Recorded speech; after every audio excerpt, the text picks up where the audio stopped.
देखिए सर, गाँव में एक भी पात्र व्यक्ति नहीं छूटा है, इतना जान लीजिए। आप खुद पता कर लीजिए, सर्वे कर लीजिए। ये बहुत बड़ी ये मैं यादव हूँ, समाजवादी जैसे लोग से नाम से जाने जाते हैं लोग, लेकिन ऐसा कुछ भी नहीं है। जैसे कि जो विकास कर रहा है, उसका साथ दो आप, ठीक है? अब मोदी, योगी से नमस्कार दोस्तों, पूर्वांचल युग जौनपुर में आपका बहुत-बहुत स्वागत है। दोस्तों उत्तर प्रदेश में चुनावी तारीख जो है नज़दीक आ रही है और इस तरह से अगर हम बात करें तो गाँव में लोगों में चर्चाएँ जो है अब छिड़ चुकी हैं और लोग चर्चाएँ कर भी रहे हैं कि अब आगे जो है ये चुनाव है, इसमें किसको जो है जो मुख्यमंत्री की दावेदारी बनाया जाए, किसको प्रधानमंत्री बनाया जाए, किसको विधायक बनाया जाए, किसको मंत्री बनाया जाए, तमाम तरह की अटकलें लगाई जा रही हैं। उसी कड़ी में आज हम आए हैं यहाँ पे एक ग्राम सभा है क्योटली और हमारे पास बैठे हुए हैं इस ग्राम सभा के वर्तमान प्रधान जी और जो है इनसे हम जानने का प्रयास करते हैं कि अपने गांव का विकास जो है इन्होंने अब तक क्या किया है और आज जो है इनकी स्थिति क्या है और क्यों इनके दिमाग में आया कि अगर मैं ग्राम प्रधान बन जाऊं जो है लोगों की सेवा करूं तो कुछ न कुछ तो बातें हैं जो इंसान अपने गांव के लिए जो है लड़ता है और जो है लोगों की सेवा करने के लिए दिन रात भागता रहता है। प्रधान जी हमारे चैनल में आपका बहुत-बहुत स्वागत है। स्वागत है सर आपका भी। तो प्रधान जी एक सवाल है कि कैसे आपके मन में विचार आया कि मैं प्रधानी लड़ूँ और प्रधान बन जाऊँ और गाँव की सेवा करूँ? देखिए, गाँव का सर्वांगीण विकास करने के लिए, जैसे कि लोगों की सेवा करने के लिए, एक मन में ललक रहती है, सबके पास रहती है। तो उसी को लेकर हमने भी ये सोचा कि चलो चुनाव लड़ते हैं और गाँव में सबकी मदद करेंगे और गाँव में जो भी सुख सुविधाएँ जो नहीं पहुँच पा रही हैं, सरकार की योजनाएँ जो नहीं पहुँच पा रही हैं, उनको जन-जन तक पहुँचाया जाएगा। तो इस समय जो है आपके गांव की स्थिति क्या है? जो जैसे जब आप प्रधान नहीं थे, तो उसके पहले की स्थिति में आपकी स्थिति में कितना बदलाव आया है? देखिए, पहले हमारे यहाँ थोड़ा-सा जैसे छप्पर ज़्यादा था।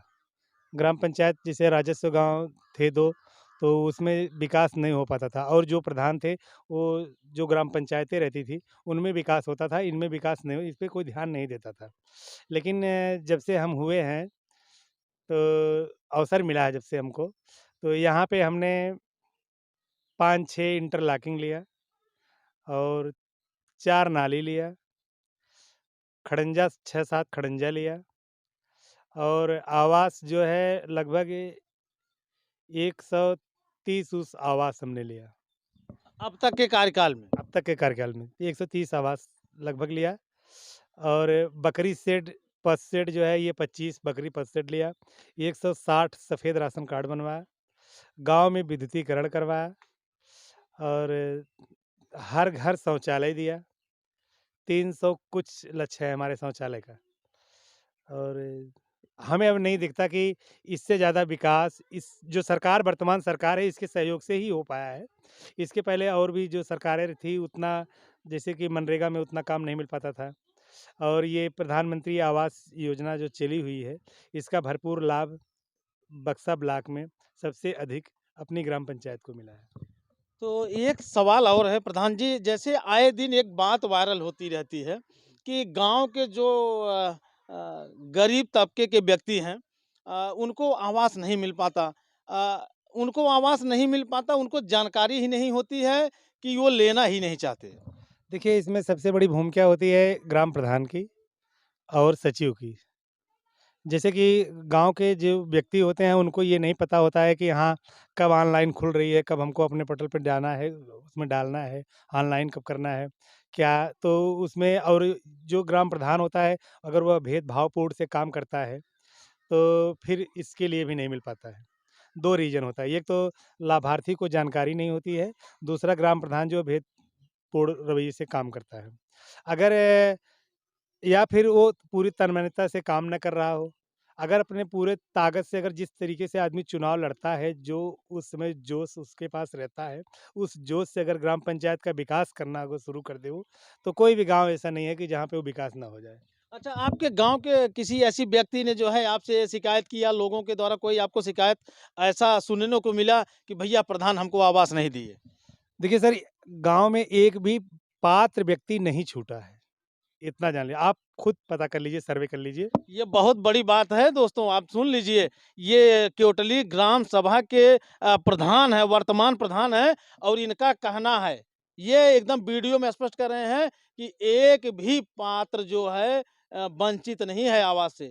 और अगर शायद इनके जैसा प्रधान हर गांव में होने लगे तो शायद है हमारे ख्याल से जो है छप्पर हट जाएंगे। छप्पर सर पूरी तरह से हट जाएँगे, क्योंकि सरकार का प्रयास है छप्पर हटाने का। अभी जो कुछ जैसे कि क्या होता है सर कि जैसे पिता है, उनके 3 पुत्र हैं, वो एक में ही रह रहे हैं आज 7 साल पहले।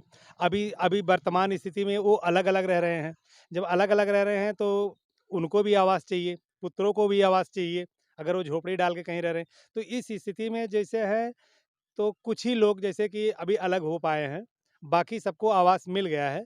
अभी जो नहीं मिल पाया है, सरकार की अभी फिर 2 लाख सरकार फिर आवास इस समय देने जा रही है।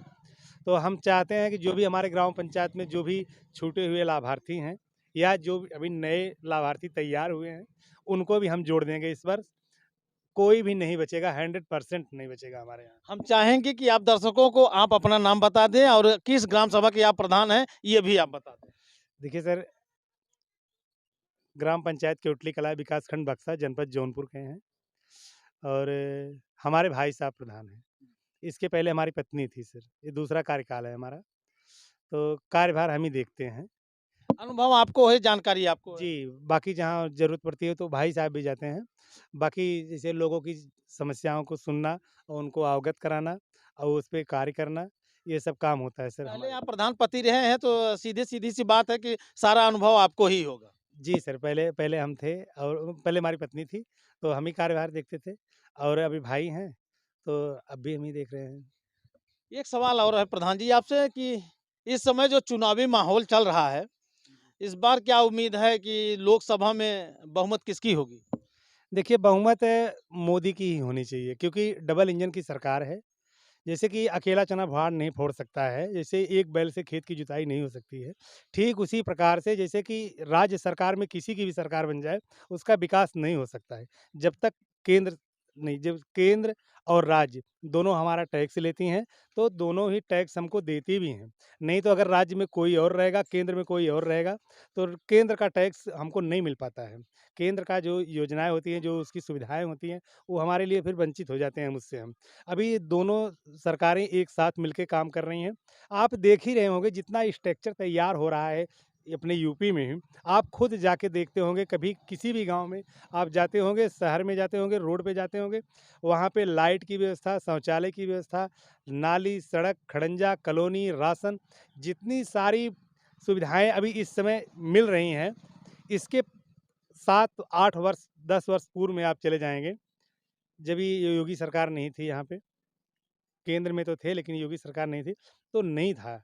आप खुद आकलन करिए इसको, और चाहे जो भी आकलन करे, अपने परिवेश को देखें, अपने माहौल को देखें, अपने आस-पास के लोगों को देखें, क्षेत्र को देखें, तो लेकिन अन्य पार्टियाँ कह रही हैं कि मोदी जी जो है देश को बर्बाद कर रहे हैं।